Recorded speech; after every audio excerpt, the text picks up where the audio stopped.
Hello there, mom founders. So, we're going to go through some networking questions that I've gotten from moms just like you who really want to get in front of people and make sure that they put their best foot forward because their business growth relies on it, especially Q4. There's so much going on in terms of the extra expense of meta ads, also in terms of social media. It's always trying to figure out like what's working now, and when it comes to creating content, like that's that hamster wheel that nobody wants to get on, but it feels really hard to get off.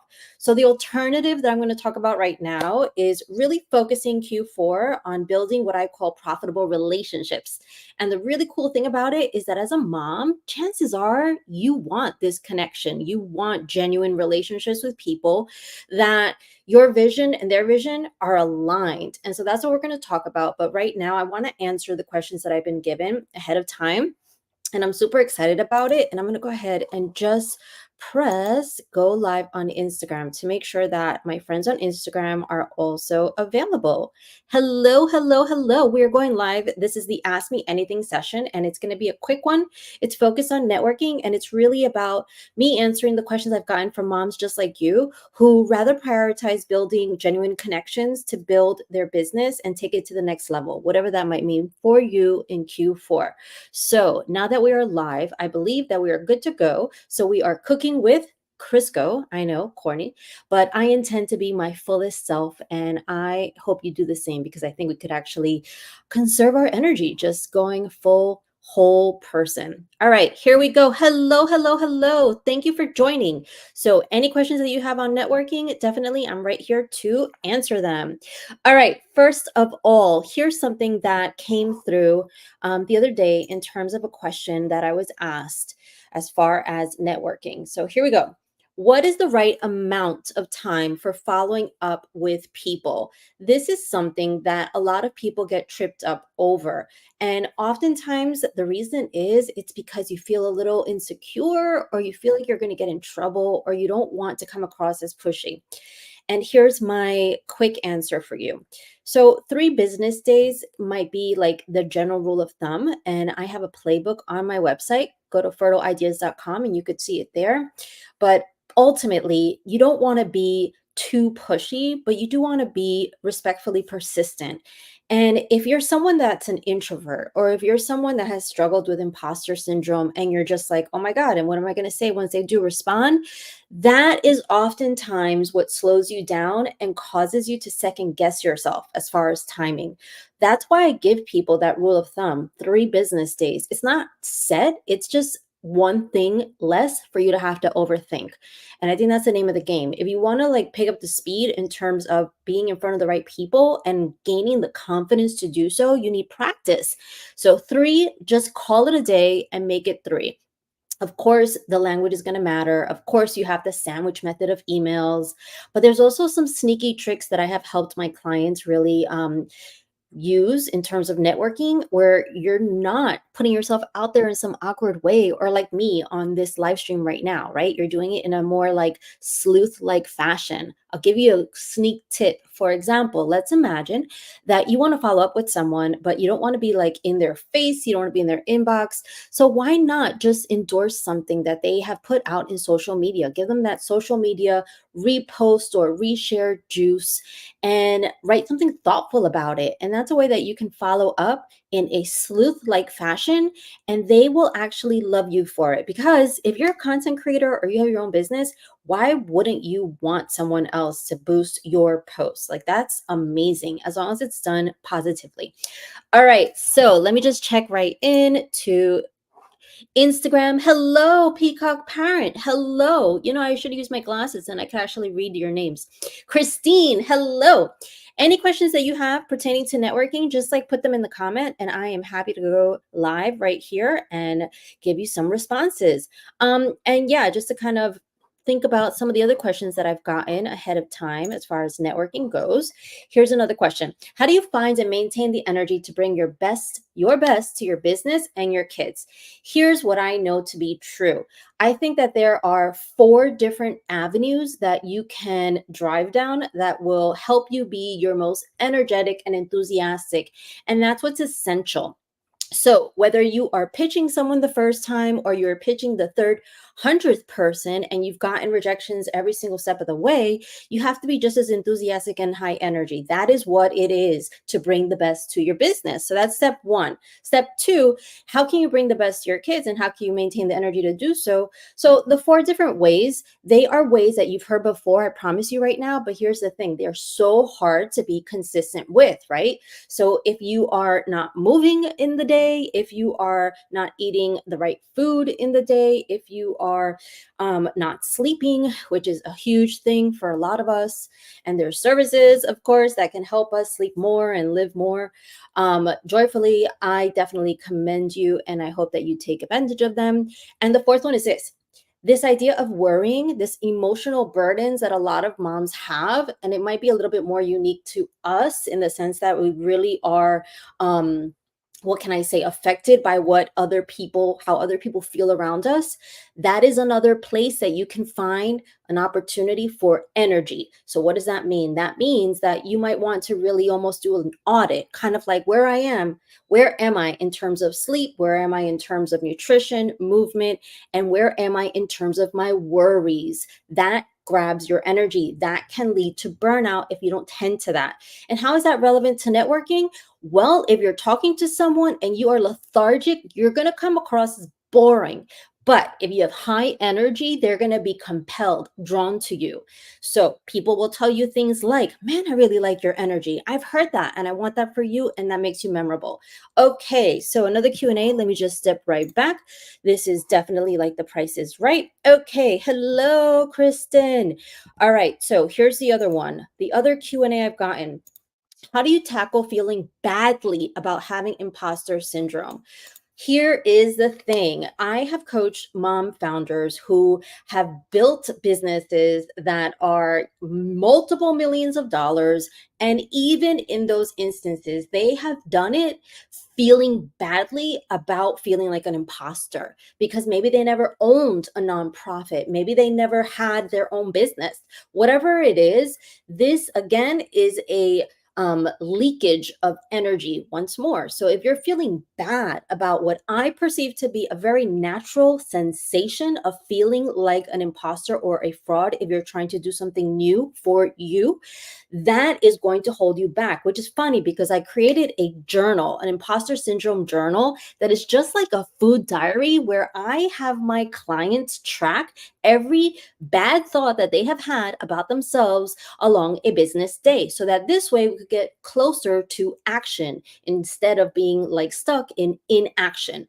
All of that to say, this is going to happen if you're trying to do something new. For example, Q4 business growth activities, it's going to happen. You're going to feel like you've never been here or like you're a fish out of water.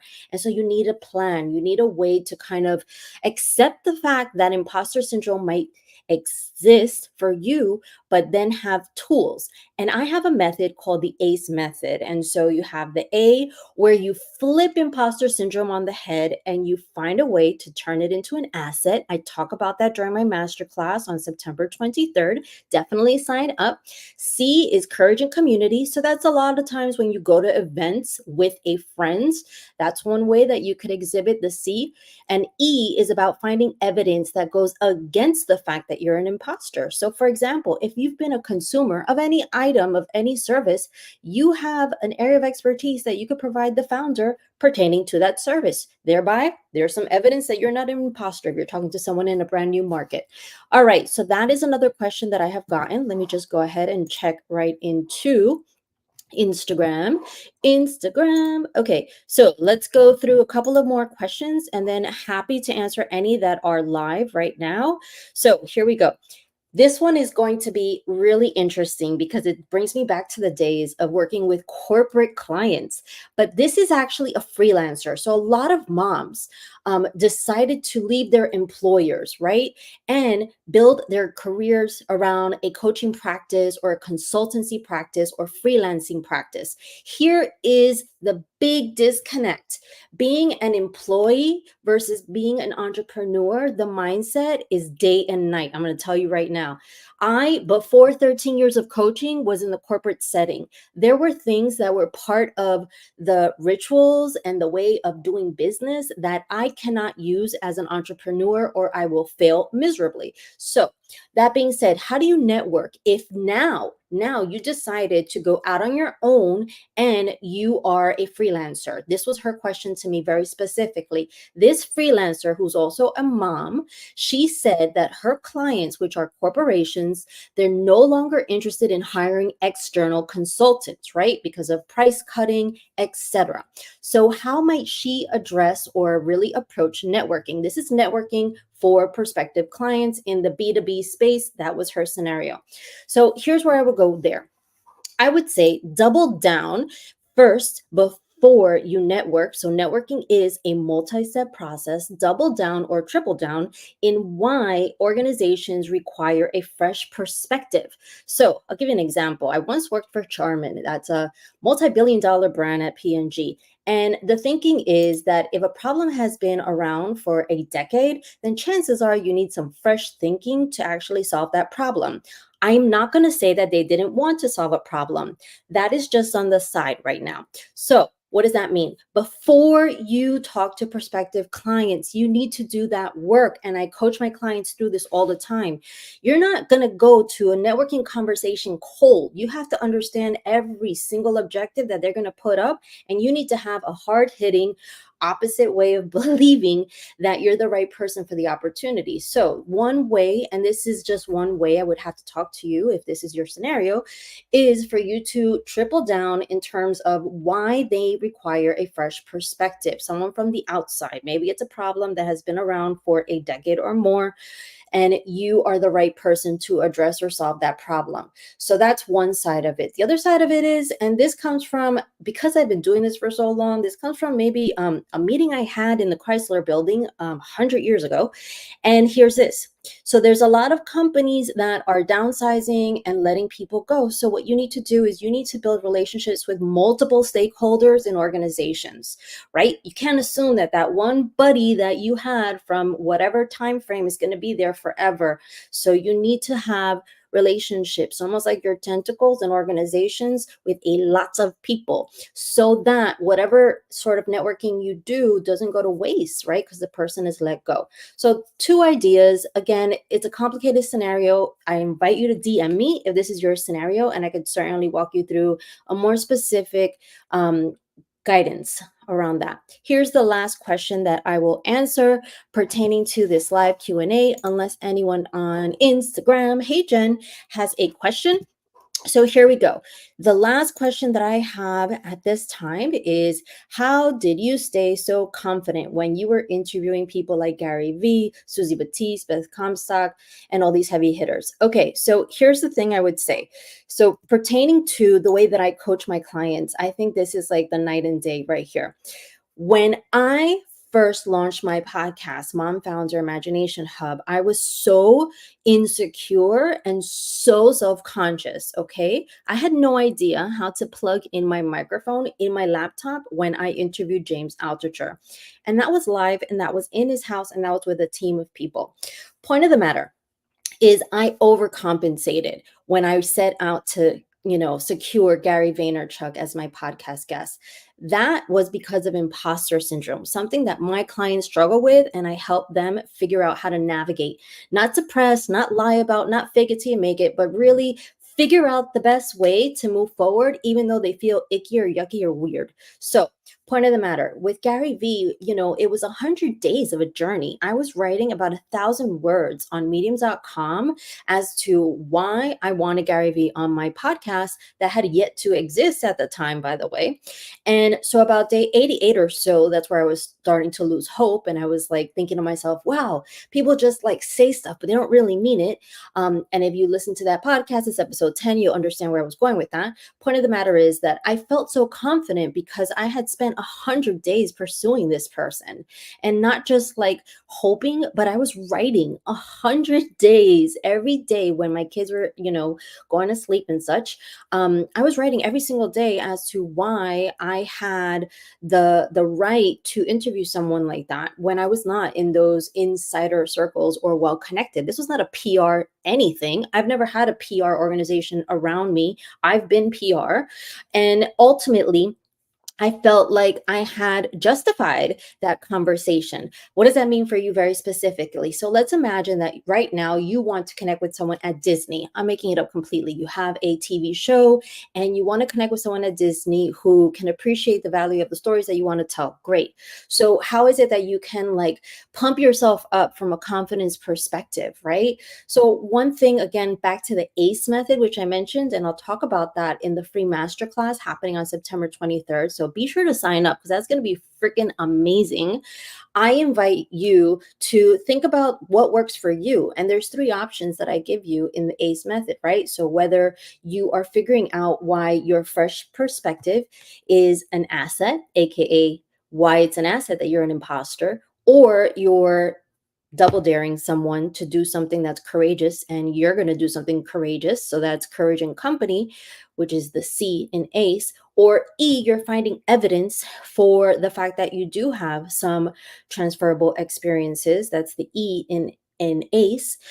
Whether you choose A, C, or E, it doesn't matter. The whole thing is that up front, you understand that you're going to feel how you're going to feel, but you have a tool that you can use and can take you forward beyond that feeling, that sensation.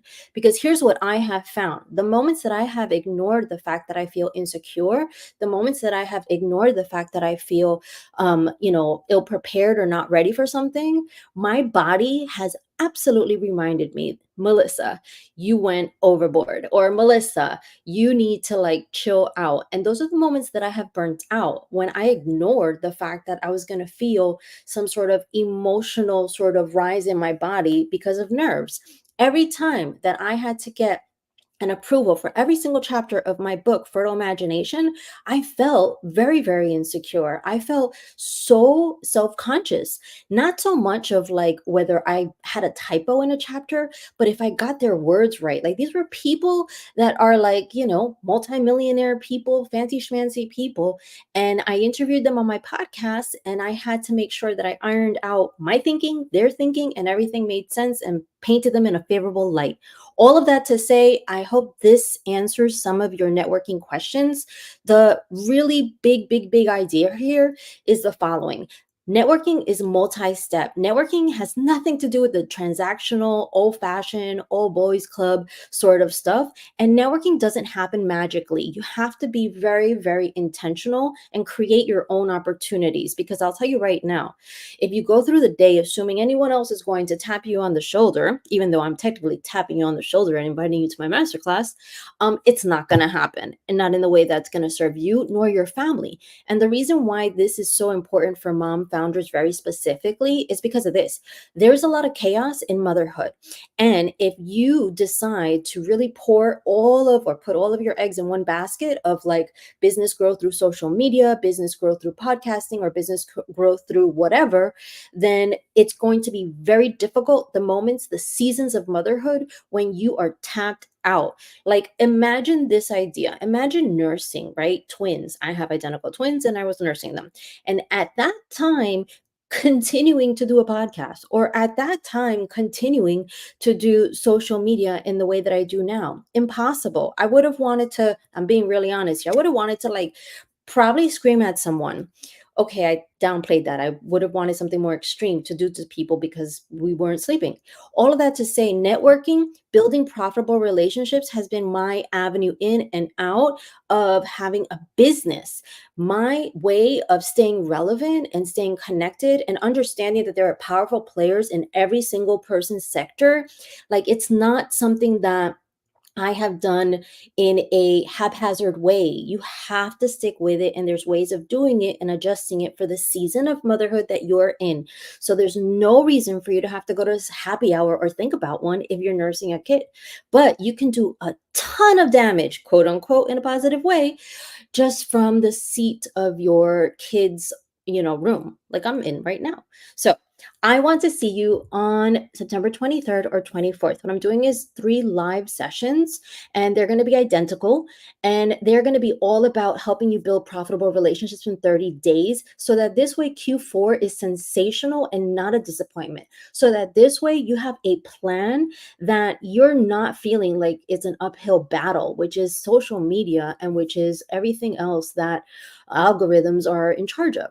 Instead, you want to feel like a sense of control for your destiny and your business. And I really, really am 100% more invested in building profitable relationships than anything else. And here's the thing, you could do it in a way that you drag yourself to the finish line. I don't know if you saw my post yesterday where I was like running in a track, or you could do it in a way where you're mindful of the fact that you have needs in terms of filling your cup, in terms of feeling joy, in terms of feeling connected and still being a mother. So I invite you to the masterclass. It is on September 23rd, September 24th. When you go to melissalorena.com/masterclass, you're going to notice there's a drop down. Pick the time that you know for sure you're going to be present and available. And I will see you on the other side and take any other questions that you might have.